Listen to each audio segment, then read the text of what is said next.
Hello friends, आज मैं आपको बताऊंगा कि जो नॉर्मल फेस मास्क होता है और ऑक्सीजन मास्क होता है उसके अंदर क्या डिफरेंस होता है। आजकल बहुत सारे एग्ज़ामों के अंदर ऐसे क्वेश्चन पुट किए जाते हैं।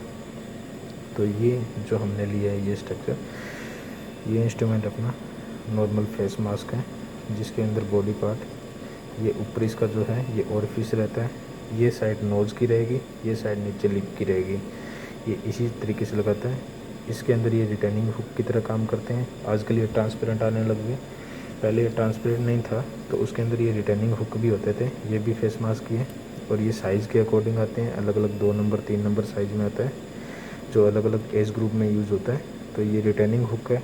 इस रिटर्निंग हुक में आप इलास्टिक बैंड को कवर करके हेड के चारों तरफ से रिंग बना के बांध सकते हो ताकि अपनी पोजीशन पे होल्ड रहे।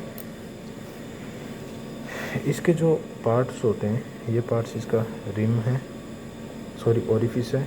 इसमें वेंटी सर्किट डायरेक्ट कनेक्ट हो जाता है। वेंटी का जो ऑक्सीजन सर्किट होता है वो डायरेक्ट कनेक्ट होता है। ऑक्सीजन में एक साइड में ट्यूबिंग ऑक्सीजन की रहती है, एक साइड रिजर्वायर बैग लगा रहता है उसमें।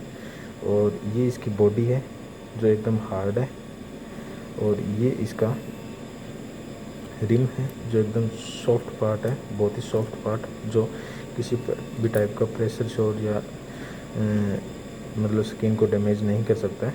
तो बहुत ही सॉफ्ट रहता है ये। अब ये जो सेकंड स्ट्रक्चर है ये ऑक्सीजन मास्क है। इस पर ये जो है ये एडजस्ट नोज क्लिप रहती है। ये साइड जिसका मतलब ये साइड नोज़ की रहती है, इस साइड से लगता है ऐसे, ये नोज़ पे आता है। ये नोज़ क्लिप है, ये आइडेंटिटी मार्क के रूप में भी काम में आती है। तो ये नोज़ पे आप लगा के इसको एडजस्ट कर सकते हो पिंच करके। और इसके जो ये इलास्टिक बैंड है, ये इलास्टिक बैंड आप उसके पेशेंट के हेड के चारों तरफ से कवर करके रिंग के रूप में काम में ले सकते हो, जो इस फेस ऑक्सीजन मास्क की पोजीशन को होल्ड करके रखेगा। ये एक्सेलेशन पोर्ट है, ये दोनों साइड में होते हैं एक्सेलेशन पोर्ट।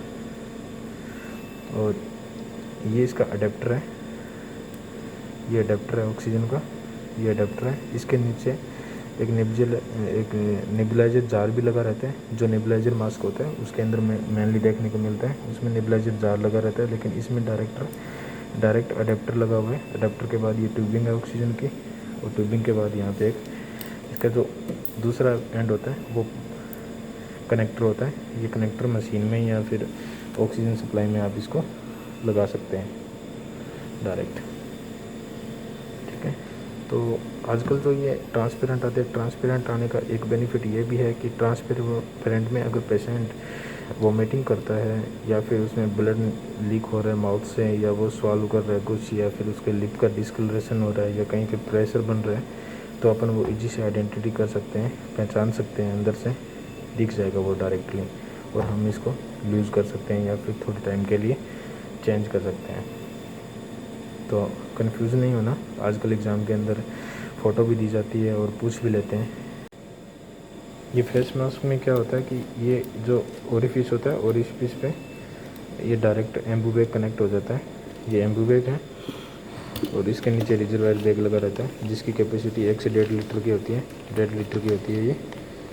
और ये नॉन ऑटोक्लेवेबल होता है, लेकिन ये 2 लीटर का है, और 1.5 से 2 लीटर की इसकी कैपेसिटी होती है, ठीक है। ये एम्बू बैग डायरेक्ट इस पे लगा के पेशेंट के माउथ पे लगा के, और आप इसको टेम्परेरी उसकी रेस्पिरेशन को रिस्टोर कर सकते हो।